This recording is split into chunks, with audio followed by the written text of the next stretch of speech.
नेपरा में net metering regulations पर अवामी समाअत। DG licensing NEPRA ने कहा पुराने सारिफीन के मुआहदे 7 सालों पर बरकरार रहेंगे। मजीद क्या तफसीलात हैं अलीम मलिक से लेंगे, बताएगा अलीम।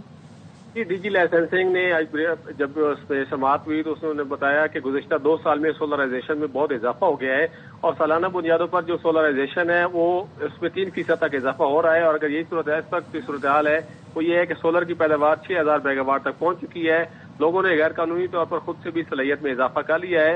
उनका ये भी कहना था कि अब तक तो नेट मीटरिंग में सिर्फ विंड और सोलर सार्फिन को इजाजत हासिल थी कि वो बिजली पैदा कर सकते थे, लेकिन नई जो रेगुलेशंस आ रही हैं उसमें बायो गैस के भी शामिल किया जा रहा है। और जो नए जो नेट मीटरिंग सार्फिन होंगे उनके मुआहदों को 5 साल तक महदूद किया जाएगा, जबकि पुरानों के मुआहदे 7 साल बरकरार रहेंगे।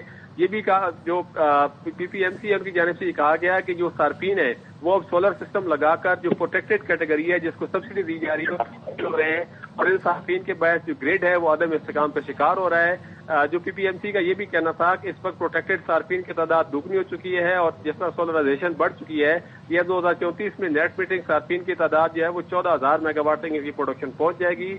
और ये जो सोलर सार्फिन है इनकी वजह से बोझ जो है नॉन सोलर सार्फिन पर बढ़ रहा है। कराची समेत नेट मीटरिंग सोलर सार्फिन की तादाद 4,60,000 है और सार्फिन का सालाना 170 अरब रुपए का जो बोझ है वो सोलर सार्फिन उठा रहे हैं। ये ब्रीफिंग में बताया गया जो नेपरा में अभी समाअत चल रही है कि अगर यही सूरत हाल चल रही तो नॉन सोलर सार्फिन पर ये बोझ 628 अरब रुपए सालाना तक बढ़ सकता है। के इलेक्ट्रिक की जानिब से भी आज इसमें ब्रीफिंग दी गई और के इलेक्ट्रिक ने अपना केस प्लीड करते हुए कहा कि दिसंबर में जो के इलेक्ट्रिक के सार्फिन है 50% से ज्यादा सार्फिन ने ओवर वोल्टेज का सामना किया और जो ट्रांसफार्मर्स हैं उनकी वजह से भी उनमें को भी ओवर वोल्टेज का सामना करना पड़ रहा है। बहुत शुक्रिया अलीम मलिक इस हवाले से आगाह करने के लिए।